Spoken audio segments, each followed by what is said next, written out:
Thanks, Scott. Hi, Perry. Hi, Tom. Good to see you. Good to see you. But yeah, I can't see anybody. So if people get bored and want to leave in the middle, that won't offend me. It might offend Tom. Yeah. I'd like to, and Perry, I'd like to start with a framing question, and then we'll work our way to some more kind of brass tacks things, if that's all right with you. Alrighty. Scott, when he sent us the note, he said, talk about this job interview thing. So, first of all, tell me what you think the predominant narrative for political campaign coverage is, and how it contrasts with your view. Okay, well, I think the dominant narrative of campaign coverage, and I think probably we've all heard this before, is the idea of the horse race, right? So the big thing when we cover elections is we want to know before people even start running who's going to win. Who's going to win the presidential election in 2016, do we think? Probably Hillary Clinton, right? We don't even know if she's running yet, but that's what we're worried about. And so I think you see that over and over again. And in addition to that, what you see is everyone complaining about it, including journalists. Oh, we cover the horse race too much. And then we go back and cover the horse race some more. So what happened at the pilot, I can't take any credit for this. This happened with Colt Campbell, who was the editor at the time, and I think Tom played a strong conceptual role. And I was along for the ride, was the idea of changing the framework to something more akin to something that would involve the rest of the people who are involved in making this decision. So the idea was we'd think of a campaign as a job application. There's a job open. Who are the hiring managers? They're the people who vote. They're the citizens. So we want to run candidates through the paces the way we would run a job candidate through. And that involves more than just kind of showing up with a flag pin and being able to talk about how much you like things. That involves actually demonstrating qualifications and being able to show that you meet the needs of the people who are hiring you, which again is the citizens. Does that sound about right, Tom? That sounds about right, Perry. You did well. You get an A on that. So if you start from that place, and you talk about it in your book, if you start from that place, it changes everything you do, not just a little bit, right? Yeah. How does that play out? And before we get into like first part, second part, third part, how does thinking of an election as an interview for a job, how does that play out in the way you even conceptualize the campaign? Right. Well, so I think one of the things we started with at the pilot is if we've got a job opening and we know people are going to apply for the job, one thing we have to think about is what is the job, right? So when you post a job because you want somebody to come work for you, the first thing you do is you write a job description. What's involved with this job? What are the qualifications for it? What kind of history do we want somebody to have when they have it? And not just the resume type stuff, but what do they demonstrate in terms of how they tackle the kinds of problems they'll face on the job? What in their past can kind of show how they might proceed in the future? So that's part of it. It's writing a job description. Okay. And then let me challenge you right there, Perry. Okay. Everybody knows what a legislator does, right? Well, yeah, I'm not sure that's the case, and that's a really good point, and I think it's a larger point that that I wanted to make today, which is that journalists and politicians are sort of part of a little club, and it's a club of people who know how things work, right? We know how things work because we hang out with politicians and people at City Hall and people at the school board, and they know how things work because that's where they are and that's what they want to do. And we write for those people all the time because those are the ones we hang out with. And we forget about all the people outside the club. So I think what you're getting at, Tom, is part of what we need to do is help everybody else understand how things work. And that means not only writing to people outside the club, but also maybe inviting them to join it by helping people understand how things work. And not only that, part of the thing with a job posting is, hey, who can apply? Anybody, right? One thing that doesn't happen very often, I think, in local elections, or doesn't happen often enough, is the idea that anybody can run for city council, anybody can run for the school board.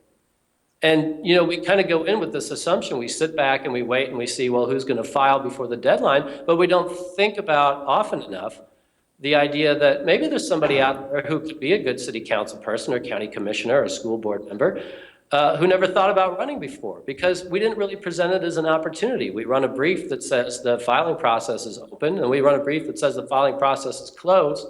And in the middle, we don't do anything to say, hey, you don't like the way things are, maybe you can do something about it. And here's how that works. So I'm hearing you say this job description can be not just kind of a literacy about the job, but it can be an invitation to participation.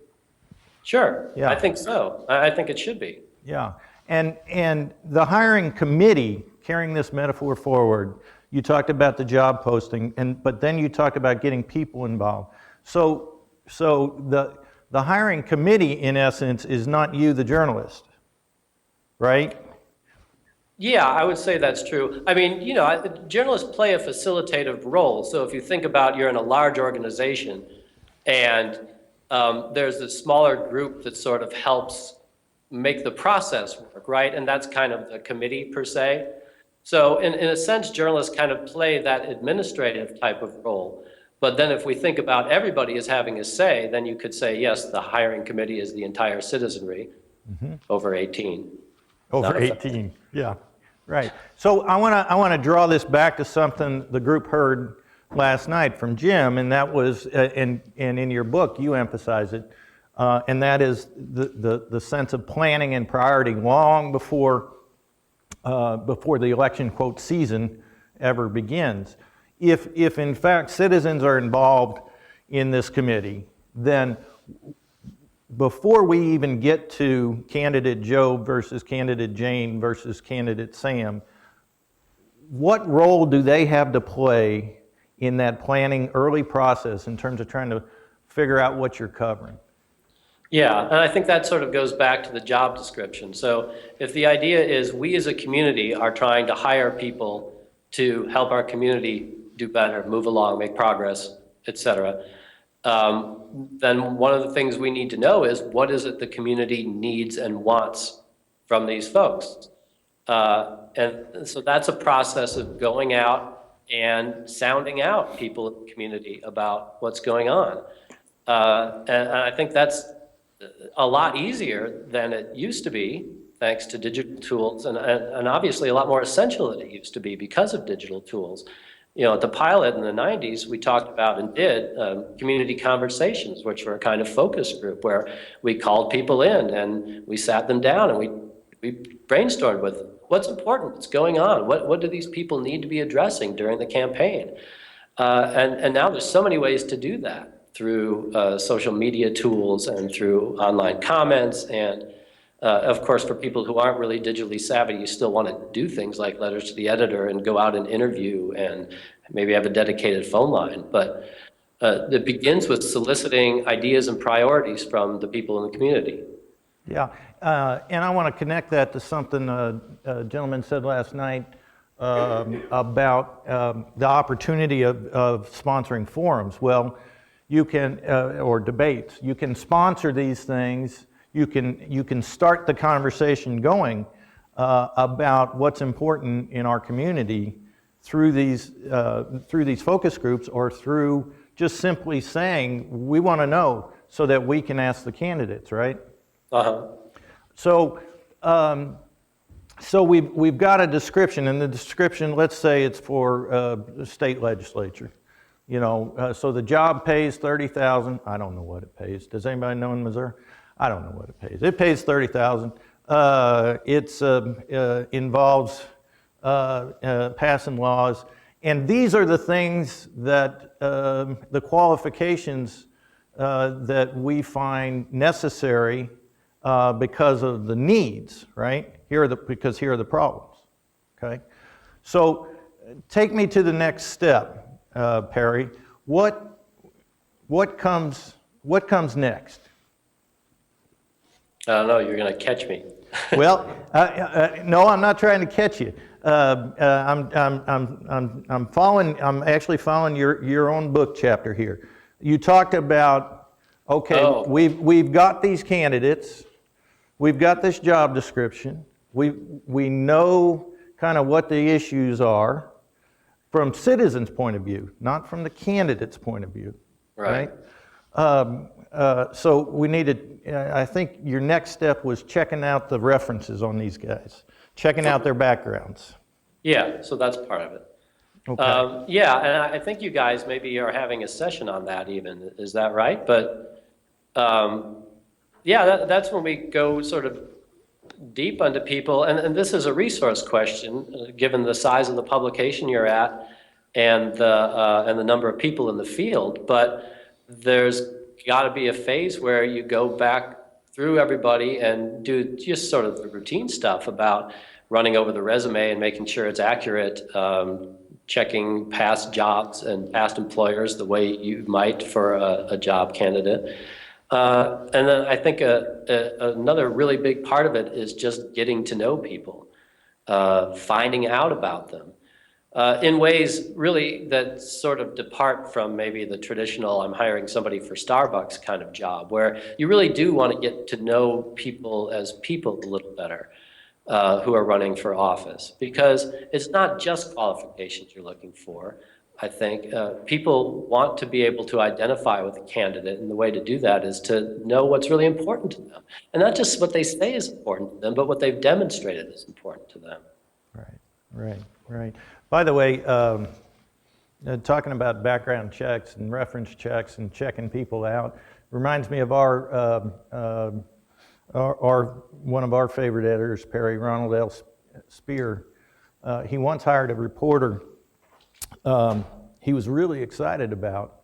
Had all these great qualities and inquisitiveness and whatnot, and brings them in and finds out that on the first day that he can't type.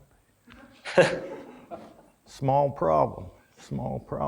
So these checks kind of produce those potential kind of he can't type, or he is, she is, whatever, in arrears on his taxes, or what. We get that done early, right? We get that done early, and don't wait for the other candidate to bring it up 2 days before the election. Right. 2 days before the election. So let's talk about the candidates themselves. One point you make, and I thought it was brilliant. You talk about fringe candidates as an opportunity, not as a burden. The idea that they're not, they don't have to be careful in what they say, because the likelihood they'll get elected is small. And the Republicans and the Democrats, those are the ones who have to be careful. And so we get very little said. So you're saying we should cover everybody? Yeah, I think it's important in election, going back to the horse race model, we often take elections as foregone conclusions based on what we know to be the relative popularity, the relative strength, the relative well-knownness, or how much money a candidate has. But if we take an election as a foregone conclusion, then we sort of defeat the purpose of an election. So, and again, I suppose this is a way that the model of election coverage differs from job candidacy. You know, you can sort of ignore the people that you're pretty sure aren't going to get the job when you're hiring somebody. But if you've got people on the ballot, that means they ought to have just as much a shot of getting elected as anybody else on the ballot. And like Tom said, a lot of times they've got ideas that people haven't thought about before because they haven't been market tested. And they might be ideas a lot of people agree with. And is it necessarily practical to say that, okay, well, this person no one's ever heard of, we're going to give them equal coverage, and so they're going to have an equal shot at winning the election? I don't know that that's necessarily true, but I think it does put a little more energy into the election, and it takes some of the things that stack the deck against regular people out of the equation. So I want to stop there a minute, Perry, and I know you can't see them, but I'll speak. I'll report out. How many of y'all, or tell me your thoughts on that? So you've got 5 candidates for state legislature. Do you cover them all? If not, why not? And if so, why? Yeah. I think that every candidate should be covered. You have an obligation to voters to provide information on who's on their ballot, regardless of how valid you might personally think their campaign is. Mm-hmm. Okay. Other opinions there? Wow.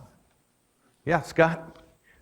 I've always felt at the Missourian that if somebody's name is on the ballot, the voters deserve to know who that person is. Yeah. And, I can't really honestly say, though, that some third-party candidates get the same level of attention as some of the more mainstream candidates, because you do some research on them, and a lot of them have blogs and websites where you go and look at what they stand for, and they're really radical, sometimes offensive types of beliefs. But we do our best to let people know who the heck those folks are and to interview them and find out why they're in the race. So, yeah, we don't want to disregard them. People need to know who they are. Yeah, I found that it can produce some interesting copy too, right? Some controversy, but it's controversy about issues and ideas, not necessarily about, who's wearing what. Yeah.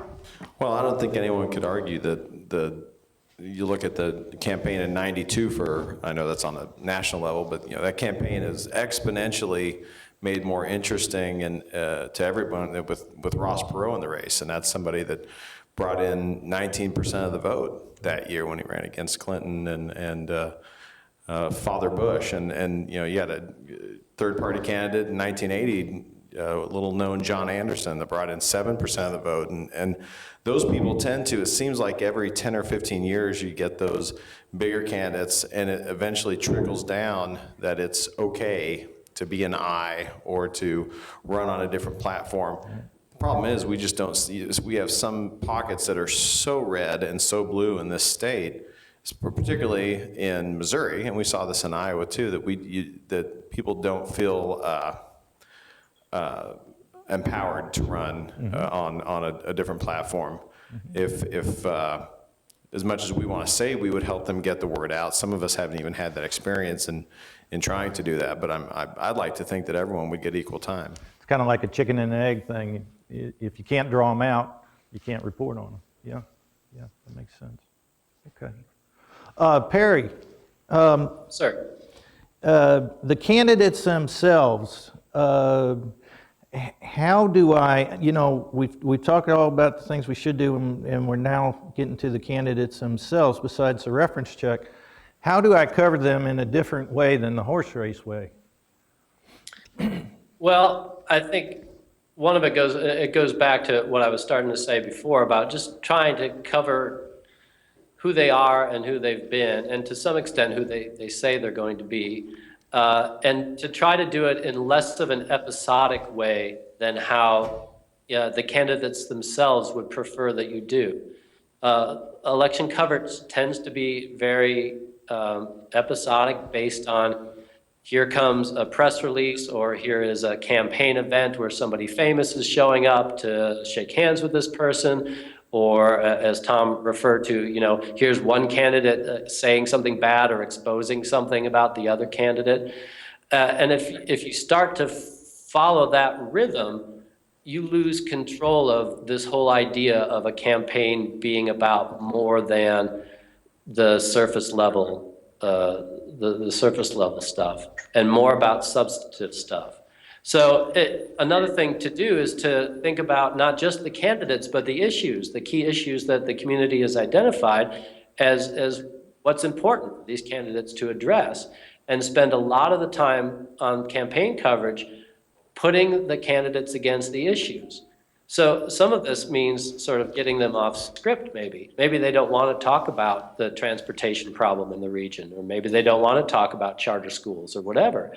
But if that's what needs to be talked about, then part of our job as journalists is to make sure that gets talked about and not just necessarily what they want to talk about. So you, just to make sure I'm following you, you build that agenda, issue agenda, from conversations early on with citizens. And then you take that agenda and use that for your priorities and plan in which you challenge candidates to respond to those, rather than allowing the candidates to set out wherever they go and then you react. Yeah, I think it's fair to say the candidates ought to be able to set some of the agenda, because one of the parts of the job description for somebody in office is that they're a leader, right? Right. So ideally, they're going to have some thoughts or ideas that might be out ahead of or veering away from what the public has said, and that ought to be entertained. It's when they want to be a one-issue candidate, or when they just want to run in opposition to what one of the other candidates says, that you get into less effective coverage. You want them to be able to talk about the range of issues they're going to face when they're in office. Okay, so does that mean and this gets back to what Jim was talking about yesterday in terms of that plan, that calendar that he talked about. I've got limited resources. I got 2 people in my shop who can spend any time at all on this campaign, on the whole election. I mean, do I ignore when they say outrageous stuff? I think that's a good question. I think that's something that everyone has to try to address. I mean, I think you might try to address that in sort of a meta kind of way, which is every time they say something outrageous or something inflammatory or something just to get into the spotlight, maybe you don't cover it, or you don't cover it in the way they want to. But if somebody's doing a lot of that, then you write a story about it. If somebody's making that the way they hope to win the election, then you can say, candidate X is trying to win the election by saying all this stuff about candidate Y. Here's what she said about education, and here's what she said about taxes, and she's spending 90% of her time saying this. That's a pretty good story, but then you don't have to go and spend 90% of your time repeating what she's saying. Yeah. That Yeah. makes sense. Yeah, it makes sense to me, but does it make sense to you all? Yeah. I think it takes some courage. Yeah. Well, wouldn't you have some, if a politician or a candidate who's not yet a politician, I guess, is at public events or even, campaign events where they invite as many people as possible to come out, isn't there some obligation to sort of, if they are making outrageous, inflammatory claims, to sort of, I guess, dispel that, get the truth out there, and maybe reporting it in that way? Mm-hmm. So candidate gets big event in which he claims his opponent is a communist, right? Yeah. And is now and always has been a member of the Communist Party. So you're looking at maybe hundreds of people heard that, they're talking to other people, you could then be sort of the foil for a myth, that you get out there and say, okay, here's the truth about this, instead of just ignoring it. Yeah, okay. Perry, you're on the hot spot there, pal. Yeah, well, I think that's absolutely the case. I mean, you definitely don't want to let people get away with saying things that aren't true. I mean, that's a big part of the job, right? And the more often they say it, you're right, the more they believe it. But also, the more often you repeat it, the more they believe it. So if they go to every campaign stop and they say so-and-so is a communist, and every time you write a story you say so-and-so said so-and-so was a communist, eventually all you get is so-and-so is a communist. And all the stuff about your debunking gets left out. I mean, there's research about if you repeat an untruth, even trying to debunk it, you can perpetuate it. So you have to be really tactical about the way you do that, which involves, to some extent, not repeating it very often. But and you'll get accused of trying to downplay something that should be played bigger, or ignoring a candidate, or being in the pocket of the other candidate. The good thing is you'll get accused of that no matter what you do. So you might as well try to do the best you can. Yeah, let's play that out a little bit. You know, there's a way to refute claims that might not be, you know, your lead story across 6 columns in your newspaper, right? What if you had a regular feature called Claim Check? I just made that up. I don't know if that's a good name. A claim check in which, you know, Joe Schmo says his opponent is a communist. The claim, the check. You know, we talked to members of the Communist Party and they looked at their roles, and Joe actually isn't a member of the Communist Party. In fact, he is instead a member of the Commune Party. I don't know, something like that, right? And so you make it just kind of a part of the stream and not the shout, right? We did that, remember, Perry, we did that with polls on the national races back in the pilot, right? We put them on page 2 once a week. The national polls showing who was ahead, who was behind.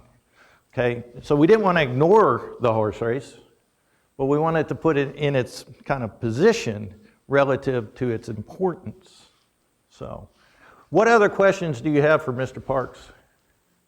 Actually, this is just something on that last note. I can't remember exactly which one it was. It was a few months ago. I read about a newspaper on the West Coast that started, I think it was a weekly column that was called Bull something. And it was just calling out politicians on false claims that they had decided to start. And it had very mixed reactions, I think, because of how blunt they were. But I thought it was a really interesting idea to have something just, it's regular, it's not campaign tied, it's every week. If there's something, we'll call out and see if it's true or false. Yeah. Gesundheit, I think.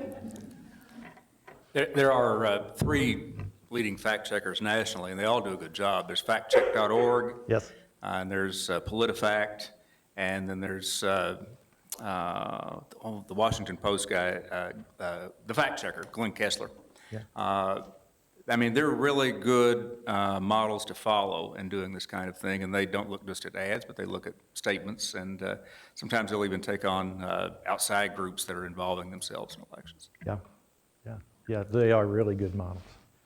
I don't even think it's necessarily just an election issue. We had, at my last job, we had a rather major story break, and the whole town was in an uproar, and there was just so many rumors going around town, and a lot of them were just blatantly false. But I mean, it was a small town, and things travel faster than, you know, the newspaper can print, and so it got to the point where I actually set up a weekly column and just kind of like dealt with it because it had gotten so out of hand. And so, I mean, I don't even think it's necessarily an election thing. I think just sometimes when, you know, big events hit a town, the town is reeling so much that you almost have to address it because they're not going away. Yeah. What is that tipping point? When it hits that tipping point, you need to say something. Right. How was that received? How was your column received? Actually, it was great. I think it also improved the newspaper's relationship with the community too. I mean, not that the relationship was bad, but it was a small paper where you had a rotating staff, and obviously I wasn't from the town, so I was just some Chicagoan who dropped in, like, talk about, you know, downstaters in Illinois don't like when Chicagoans drop in. And so, I mean, it was kind of great. It was almost like there was like a certain ownership of me because now, like, I was their reporter, and they could just call me up and be like, I heard this, is this true? And they just felt like they had this accessibility to call the newspaper that they didn't feel like they had before. Yeah, that's terrific. So That's it worked terrific. out great. Speaking of ask, I'm gonna, Perry, we didn't rehearse anything. We didn't talk in advance at all, did we? We did not. Yeah.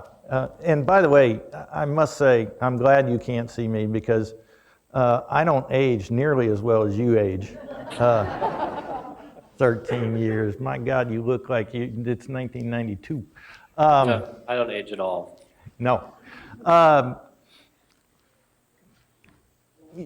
Our old boss, Dennis Hardig, used to say, the Q is the mother of the A. Remember that? Yeah, I just told that to my daughter the other day. You did. Really? Yep. Yeah. The Q And I is, credited Dennis. okay, good, good. The Q is the mother of the A. The question is the mother of the answer. So what questions do you see, do you imagine are asked to cover elections the right way versus the horse race way? And I'm going Asked to, by whom? what questions should we as journalists ask? And I'm going to ask you all for questions too. Yeah, well, we need to ask what's going on in our community? What does the community need? And who is equipped to deliver on those needs? And that could be an entirely different person than whoever the local parties decide is ready to get a new job or a promotion from city council to state legislature. Yeah, well said.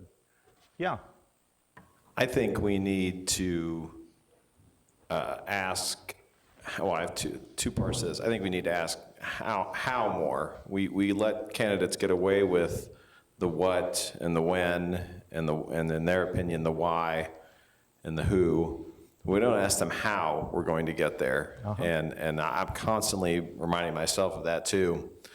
Part two, which is, it's a little bit off, but in the same genre, along the lines of fact checking, at a daily I used to work at, we used to do and we discussed this yesterday, how do we stay relevant as newspapers and as deliverers of information in the election off season? How do we stay relevant so that we can jump in when it's time to cover elections?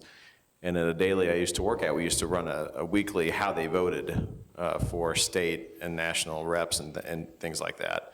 Just a little scorecard on page 3 or something. I'm wondering if you find any value in that. I haven't done it since, but I've only been at weeklies since then. And I'm wondering if that would help keep us in the loop politically too during that time. yeah, Perry, I'll let you give your take, but it reminds me of the fellow you mentioned earlier, Cole Campbell, who said, it is the space in between elections that is the most important. I probably shouldn't say that at a conference about covering elections, but I'll forgive you. it is the space in between, right? Because that's where they govern, and that's where they should govern, right? And so one of the questions that during the campaigns is, how will you govern, right? Not what do you think, not just what do you think is important or not important, but how are you going to govern, right? Perry, what do you think of it? Yeah, I think it's vital to do that. I think it's a great idea because we know, and you all have seen that, coverage, particularly of state houses, has diminished a lot over the past several years. And I think Tom's right to some extent. We can elect people that forget about them until 2 years later or 4 years later when they come back up for re-election. So what they're actually doing, and you can do this systematically too. I mean, part of what you're doing in election coverage is getting a series of promises from somebody. What will you do? How will you govern? What are your priorities?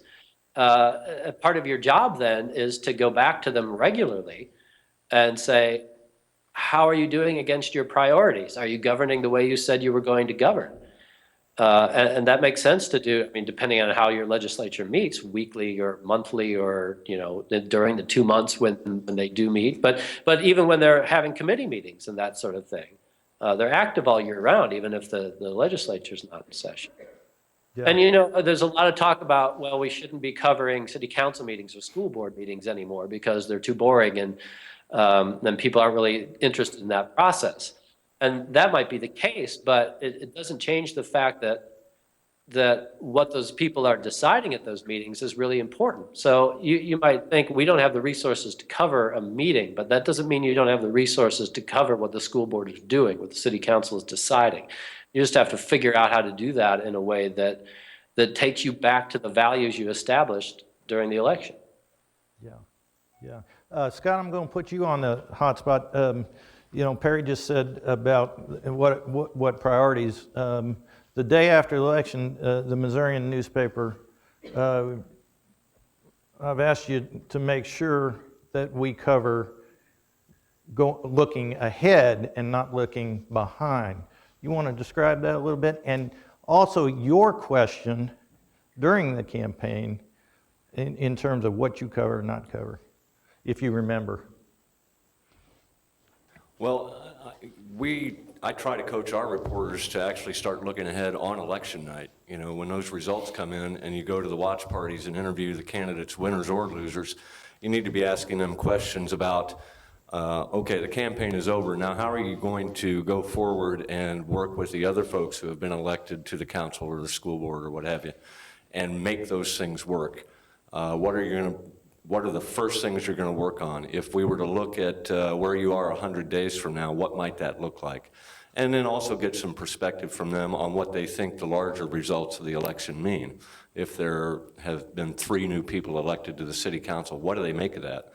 What do they make of the mood of the electorate? Because it's not enough to just get reactionary quotes. Yeah, I'm glad I won. I'm really happy for the voters' support. And I want to thank everybody who voted for me. My opponent ran a good race. That's not only is it not very useful, it's not very interesting, you know, and Perry's book is all about making important news interesting. What was the second part of your question again? Well, the second part was back to what I started with, which is the questions that drive your coverage. And I don't know if putting you, but you always ask a question of your reporters that helps judge whether to cover a campaign. Yeah, what are we doing to help voters make a decision? Yeah. Plain and simple. That's the thing we emphasize throughout the whole campaign. And when it's, you know, when I sit down with a reporter and edit her story, the last question we ask ourselves before we send it to the copy desk is, okay, what have we done to help a voter make a decision? And if the answer is nothing, we're probably going to spike that story and come back and take another run at it. Yeah. So imagine if you just put that up in your newsroom, that one question, and that you looked at it every time you were fixing to go out and cover a campaign event. And if the answer even before you wrote it and decided no, the answer before you went out was, well, not very much. It won't help very much. Don't cover it. Or at least go and just listen, not planning to file a story. Perry, we're running out of time. What else? Perry Parks, doctoral student, journalist, Patch refugee. What else should we know from the mind of Perry Parks? Boy, that's a tough question. I would just say, I think, again, when I wrote the book, these things were just emerging, but the tools available to journalists and citizens to work together on these things are really remarkable now. The way you can crowdsource priorities, the way you can solicit ideas, and the way you can get candidates interacting with people. One thing I forgot to mention was if you have access to like a live blogging tool, you can bring candidates on and you can host a virtual forum, which is a lot cheaper and people don't have to drive after dinner. And just get these candidates talking to each other live and talking to citizens. So I just think being relentlessly focused on Scott's question, actually, you know, why are we covering this? And answer that every time you make a decision. Is it going to help people decide who to vote for? Is it going to give people the right information? Is it going to move the community forward? Or is it just falling into some campaign's agenda to help them win a non-substantive race? Yeah. You know? Yeah. I think that's going to be a good guiding light for people. Do we have time for a couple? What questions do you have? A couple of questions? Yeah, it's kind of a nuts and bolts question. You mentioned earlier that, you know, during the open filing period before the deadline. There's a brief when it opens and a brief, which I'm guilty of. But in between, you had an interesting idea, and I would like to, invite people to participate, but I don't know what that looks like. Can you talk about that a little bit? I think you put something on the front page that says, and it's kind of a direct address to the reader kind of story. It's, are you happy with the way things are going in your schools? Are you happy with the way things are going in City Hall? Are you happy with the way things are going in your state? If you're not, here's an opportunity to do something about it, right? It's time to start running for office. There'll be a host of typical candidates, people who've been running for office for a long time, people who are president of the Chamber of Commerce, all the usual suspects. But anybody can run for office. And you have a vested interest in what happens. And you could do something about it. And then what do you have to do to file for an election? When I moved to Georgia, I was reading about all these things, and it said qualifying begins to run for this office in the state of Georgia. This person qualified to run for office in the state of Georgia. I was thinking, how do you qualify to run for office in the state of Georgia? And what it is you go down to the city clerk and you give them some money. That's what it means to qualify to run for office. And the higher the office, the more money you have to give them. But that's never explained, ever. You just have to guess or ask somebody. So, things that seem like, oh, we all know this is how you file to run for office. People don't know. So just tell them. Yeah, well said. One more. Question for Perry? Question for me? Driven you into silence. Perry, you did great. So did you, Tom. Thanks, man. Thanks to both of you. Really appreciate it. Really appreciate it. Thanks.